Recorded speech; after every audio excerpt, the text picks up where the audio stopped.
Hi and welcome to our latest Conan Fitness Platinum webinars. We're looking at post-workout nutrition. We're even going to touch a little bit on pre-workout nutrition, but most of our focus is on what to have straight after exercise. And obviously this will depend on your type of exercise and your goals, and we're going to look at those factors that we need to consider as well. But basically the biggest premise is the question, what's optimal or what's ideal as far as the nutrition we want to take in straight after exercise, and even for the following several hours or the rest of the day, or depending on what time you train. This is really highly dependent on many different factors. Some of these factors are obviously your goals. Someone after weight loss, someone after weight gain, it's going to be quite different. I mean, we're talking a world of difference, but here are the things to consider, and very shortly we're going to give you just rough guidelines for each of these. But someone after weight loss, someone after just muscle gain, someone after maintenance and repletion, meaning I'm not necessarily too concerned about gaining or losing weight, just want to maintain, but I want to make sure that I'm continually getting better from a performance perspective and recovering, and what we call repleting, so that we're not continually getting depleted from exercise. Volume or duration of exercise is really important. When you see exercises that are typically short, sharp, intense workouts, or maybe a short kind of intense weight session, pretty different nutrition to straight after a long duration or a high volume type of session. And then intensity is obviously really important. So exercising at a really high intensity obviously demands a lot more than a low intensity. So post-workout nutrition is even more important. And fitness level, the amount of conditioning that you have does affect your nutrition, because if you think about it, the amount of the higher level of anaerobic threshold that you have. So if you were to take two people, one has a very low anaerobic threshold. That means that they're not very fit, not great conditioning, so they exercise at a light to mild intensity, and they've already gone over their exercise threshold, their anaerobic threshold, like lactate threshold, building up lactic acid. Whereas person B might be quite a lot fitter, doing the same exercise for the same duration, but the entire time they're in just anaerobic metabolism predominantly, because they haven't gone over their anaerobic threshold. Then person A is burning more glycogen, they're burning more energy anaerobically, which means they're chewing through their muscle energy a lot faster, which just means they need to replete it more at the end of the session. So fitness level or conditioning is important. And also just things to consider, like metabolic conditions, any kind of syndrome or diseases that may impact these factors. It just throws a spanner in the works. So something to keep in mind, that the guidelines we give are going to be assuming that there's no major metabolic conditions to throw a spanner in the works. For instance, insulin resistance is quite popular. Diabetes, things like that. That does change the ball game a little bit. But let's have a look at these factors with one premise, and that's what we call turnover. I just want to give you an idea of kind of what we're really talking about on a cellular level or a systems level inside the body. Imagine this sink full of water, where the level of water at the moment it's about halfway. You can see the tap there, and just imagine that the tap has this kind of slow drip. So it's continually all the time adding water to this basin, this sink. Yet at the same time, if you can see the arrow where the sinkhole is, the plug, that's constantly letting water drip out. So we've got this constant state of turnover, where there's always water being added to this bowl, but there's also water being lost. And this is basically metabolism. Because within or our analogy for it anyway, because within the body, whether you're talking about bones or muscles or fat cells or glycogen, any kind of tissue, there's a constant state of turnover. So amino acids, for instance, that's your your building blocks for proteins. For instance, the protein in muscle. Always you've got this constant catabolic effect. Catabolism is breaking down. But you've also got a constant anabolic effect. So anabolic is building up, And together, that's metabolic. That's your metabolism. The breaking down, which is the water leaving the sink there, and the anabolic, or the building up, which is the tap letting the water into the sink. So our question is, what's the net balance? And, what's the overall effect? Overall, is the water level staying the same? Is it slowly decreasing, which is a negative balance, or is it increasing, which is a net positive balance? And this will change all the time. So one of the things we want to keep in mind, and again with our goals, let's say we're talking about muscle tissue and muscle protein. If we're aiming to build muscle, then for as much of the time as possible, we want a net positive balance, meaning we want slightly more amino acid anabolism, building up, than there is catabolism. So if we were to train really hard, and here's where the workout nutrition comes in to play so much. If we were to work out really hard, during that time, we're doing a lot of damage to our muscle. I mean, we're really demanding a lot from it and breaking it down. So that rate of turnover, as you'll soon see, is higher. I mean, turnover as in the negative, or the catabolic effect is higher. And if we're not replacing that or providing plenty of nutrient building blocks, then it can't do the anabolic effect of building up, let alone have a positive balance building up, even more than we had before. It can't even maintain. We're going to lose muscle. Likewise, if you're thinking of someone who's doing an endurance event, and their muscle glycogen, that's the energy, the fuel source stored in your liver and muscles, you're working through that. So as you're doing your high effort exercise, and you're slowly, burning that off, you're getting through it, and you're what we call depleting. You get to the point where this, the amount of water going into this bowl, glycogen going into the muscle, is quite low compared to the amount coming out. So by the end of your training event, if it's decent intensity and decent duration, that water level in the sink is almost gone. It's right down. So when it comes to repleting, you really need to turn the tap on full ball, straight after, and even for quite some time, just to get the levels back up to where you want it, or even to super compensate above initial basal levels if that is your desire. So that's what we mean by turnover. I want you to keep that in mind when we go into the different training styles. I want you to keep in mind what your goal is with net balance. Do you just want to maintain this? Are you trying to build it? If it's amino acids and muscle, do we want more than our basal level? Are we trying to lose muscle? Are there some people that actually want to decrease weight, even their lean mass, which isn't that common, but you get it every now and then, where for some sort of particular event, a lightweight frame, power to weight ratio is really important. If that's the case, then that may be their goal. Glycogen levels, they're not necessarily aiming to bump weight up or down, but they just want to make sure that they replete, that they replenish this original level of water, or level of glycogen level in the sink, at least before their next training session, so that they don't start their next training session already half depleted. So some of you may have heard of this term that they say in the exercise world about a nutrient window, or some people call it the anabolic window. They're talking about a window of time straight after exercise. The amount of time that the nutrient window is it's debatable. Some people say you've got an hour straight after training to replenishing, and that's when you got to maximize the nutrient window, or the anabolic window. Or some people say 3 hours. Some people say 30 minutes. The point is that there is a period of time straight after an exercise bout, and we're going to show you exactly why, when the turnover is higher and the need for nutrient is higher, but also the opportunity for absorption of nutrients is also higher.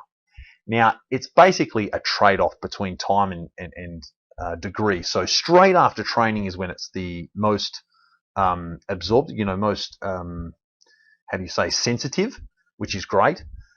And as the hours go by, 1 hour, 2 hour, 3 hour, 4 hour, it just slowly decreases. So that's why it's debatable. I mean, the first hour is more of a nutrient window than the second hour, but that's still more than the third hour, and that's still more than the fourth. And it has been shown up to 24 hours.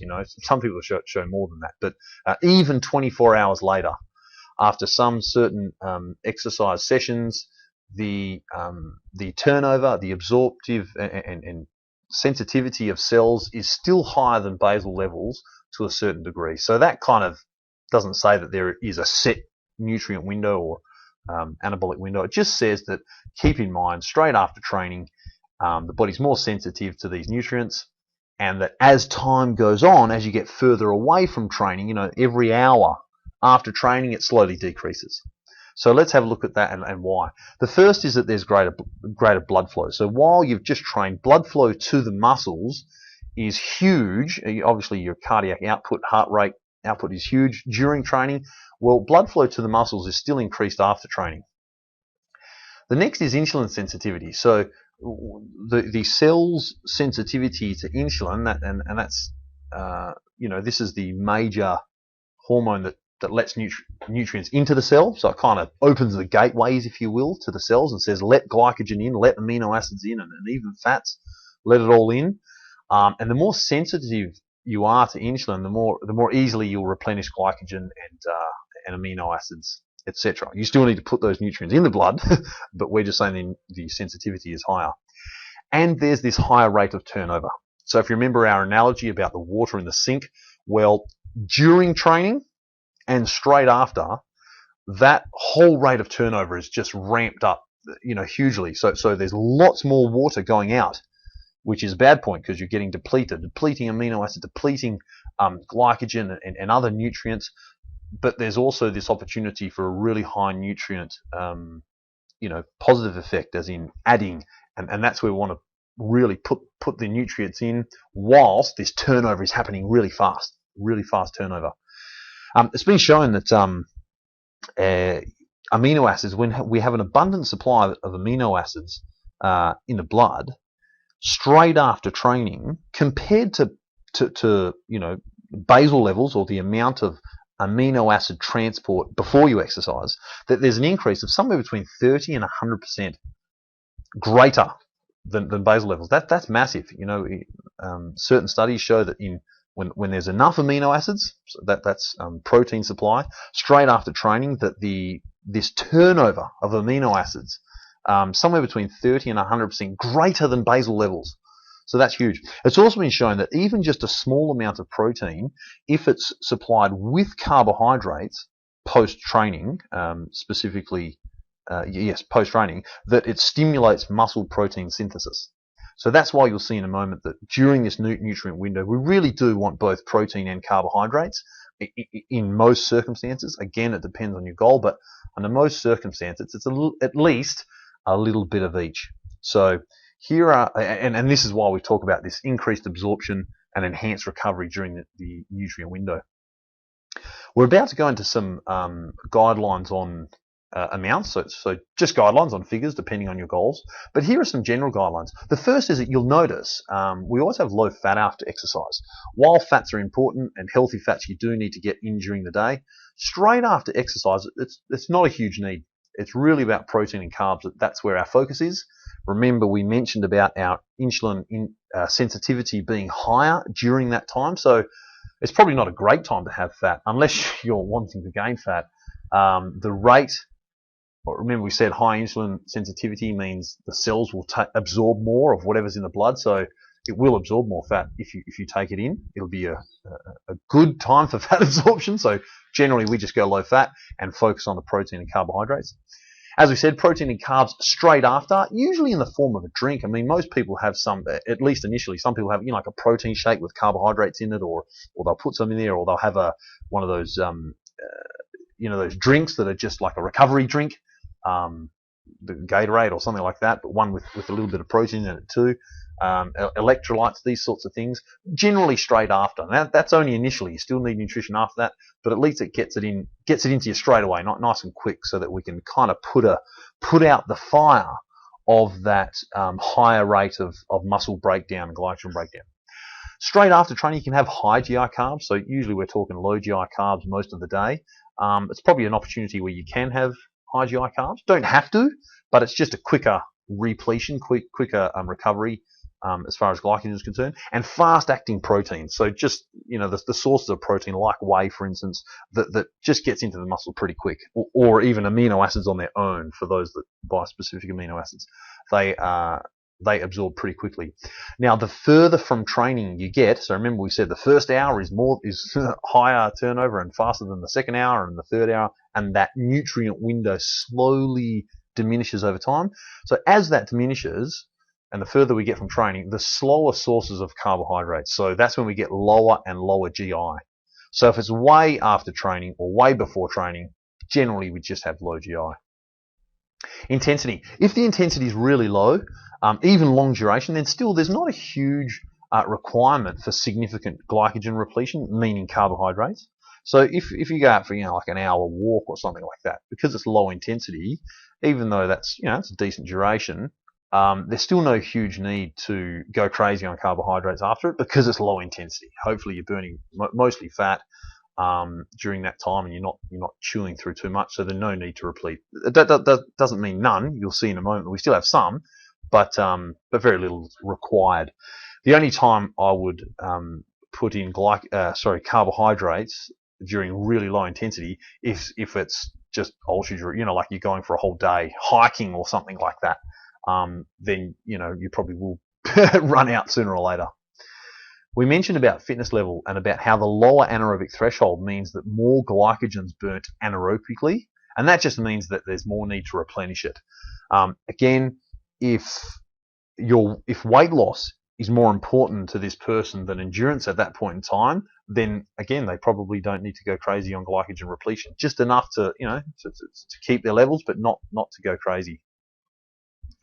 So, assuming no metabolic conditions, for those after weight loss, here is some guidelines immediately post-exercise, including the next meal. So whether that's a couple of hours later, straight after exercise, you don't need much. A small amount of protein, 10 grams is like your average protein shake is generally about 30 grams of protein. So we're talking about like a third one of those. 20 grams of carbs. So that's like the equivalent of a piece of bread. Certainly not much. Next meal, basically just lean proteins and veg next meal. So you can see that the focus on carbohydrate repletion isn't that high if weight loss is the goal. If muscle gain is the goal, then more of both. So 20 to 30 grams of protein, around about 40 grams of carbs. And for your next meal, just again, lean protein and veg, maybe a small amount of low GI carbs. If muscle gain is the focus, you do want some carbohydrates, as we mentioned about stimulating protein synthesis. Again, that's not a huge amount. It says half a gram per kilo. So if a 90 kilogram male, that's about 45 grams of carbs. It's like a cup of rice is about that. If you're 60 kilos, you're looking at about 30 grams. That's that's not that much, not hard to do. If lean strength is your focus, meaning I don't necessarily want to gain weight, but I do want to be lean, I do want to be strong, so I want to look after the muscle, or you do short intense sessions, then 20 grams of protein is probably heaps, and just pull back on the carbs. You still need some because you still want replenishment, you still want stimulating protein synthesis, but you just won't need as much. Same thing as far as the next meal. And endurance training. So this is things like anything over about an hour and decent intensity. By decent, I mean we're not talking low intensity. We're not talking going for a walk, because then this wouldn't be required. But if it's decent intensity and it's long duration, 2 hours, 3 hours plus, then we would go for. We still need our protein. You don't need as much as muscle gain or weight gain, but 10 to 20 grams. I'd probably go the high end of that, 20 grams. But about 1 to 2 grams per kilo of carbs. Now that's quite a lot. If you weigh 60 kilos, you're looking somewhere between 60 and 120 grams of carbohydrates. And remember we said initially you can get that in a drink, like one of those recovery drinks would have that amount of protein and a significant amount of carbs, but they generally won't have that much. So what you may need to do is space it out, as opposed to just having it all in one hit. Let's say someone weighs 90 kilos, you're looking at somewhere between 90 and 180. So let's say they're aiming for 150 grams of carbs. They might take, part of that in a drink, wait 20, 30 minutes, part of it in some cereal, some food-based carbohydrates, or they can just take it in successive drinks as well. As far as next meals, keeping in mind you've already spaced out your post-exercise meal, but they will be mainly carbohydrates. Generally, you'll just naturally get some protein with it, and generally that will be enough. You don't have to have a huge focus on protein, but muscle glycogen repletion or replenishment, that's where your focus is. So again, about another 1 to 2 grams per kilo for the next meal, or spaced out over several meals. That's also fine. So they're a bit of our guidelines. We have to keep in mind our original general guidelines, keep those in mind, and your original goals. But I did say we just touch briefly at least on pre-workout nutrition. So if your typical type of training or your goal is resistance training, pre-workout and during, you certainly don't need a lot. Maybe just a protein shake. A protein shake's generally got, like I said, somewhere between 25-30 grams of protein in it. But also you can take a little bit of carbs just to stimulate muscle protein synthesis, because even though this is before training, remember that turnover, the rate of turnover during training is significantly increased. So that's why during training is good. Or you could just have 10 grams of amino acids for those people that just have amino acids by themselves, like the branch chain amino acids. That's your BCAAs there, or just the essential amino acids, the EAAs, and you can get them at any health food store, just any sports supplement store. They'll all have them. And during training, same thing. You don't need much, maybe just some branch chain amino acids, or sip on a protein shake, sip on some essential amino acids in a drink, and that's really effective for resistance training. Endurance training, we're probably more focused on the carbohydrate sort of things, and again, you're looking at about a gram, and even up to about 1.5 grams per kilograms of carbs before your workout, but not just before your workout, because otherwise you're going to be bloated. That's quite a lot. So whether you need to space that out, or you have at least a couple of hours before, so that's actually digested and absorbed into the muscles and into the liver. During training, mostly dependent on your intensity, but somewhere between 0.5 gram to 1 gram per kilogram of carbs every hour. So if you're a 60 kilo person, you're looking at somewhere between 30 grams to 60 grams every hour of training. So if you're doing a long 3-hour event, that's kind of what you need every hour. Keep in mind, those gel shots that people have, they're usually about 30 grams of carbs in those. So you're looking at 1 or 2 of those per hour. If you're not heavier, if you're a 90 kilo person, you might even need more. So just to give you an idea. Fasted state. If someone's training, like people train in the morning, they say, I like to train before breakfast, which is great. That's fine. Some people train later in the day, so it's typically not as fasting. Some people try to fast, like they're fasting all day and train in the evening. That's a really typical, really fasted state. Then there's no problems with doing it just completely fasted, though, as you'll see shortly, the body is very much a creature of habit. And if you're not used to it, you'll generally struggle. But someone who is used to it, they handle it just fine, because we adapt. We get used to whatever we're used to doing. But a good thing to do, and what my preference is just to have some very basic amino acids just before. So it's still fasted. You haven't had if you're training in the morning, and some people don't like to train on, they say, if I eat breakfast before I train, I feel sick, or I don't, I feel bloated, whatever it is. Well, fine. Do keep in mind that if you tried to do it without, you would eventually adapt. But nevertheless, if that's your preference, just have some branch chain amino acids. They're just your basic, most important of the essential amino acids, or just EAAs, or essential amino acids, or even just a protein shake if that's not too filling. And that will really help the muscle protein synthesis during and even after, so much more than training completely fasted.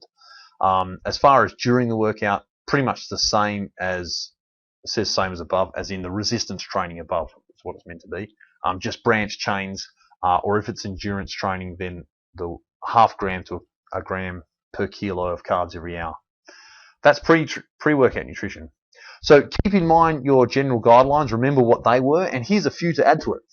To know your body, that's presupposing that, everyone's different.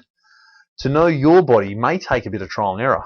So don't be afraid to try a few things, see what works better for you. Having said that, keep in mind what I said about adaptation. So the body does adapt. And even though your body may have a certain preference right now, we are creatures of habit. So we have that preference just because we're used to it. So if you were to tweak a few things and change a few things, remember that if you do it gradually over time, your body will get used to it. It will adapt, and that new regime will become the preference. And finally, we've only really talked about macronutrition. They're the macronutrients, protein, carbs, fats are the macronutrients. But micronutrition is also really vital.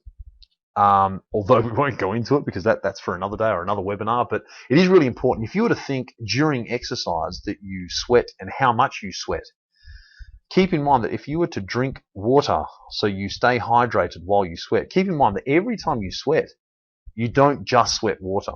You sweat nutrients, you sweat electrolytes, you sweat salts. So they need to be replenished too. Your minerals, your salts, your electrolytes, all those sorts of things, they're really important. Vitamins as well. But again, that's for another day. So keep in mind your general guidelines and these as well. I hope that helps and gives you some sort of guidelines as far as basing around your goals, your body, your fitness, your training style, your next workout and post-workout nutrition. If there are any questions, send them to that email there, info@conanfitness.com. Send any questions you have. And until next time, train hard, play smart, bring out the warrior within.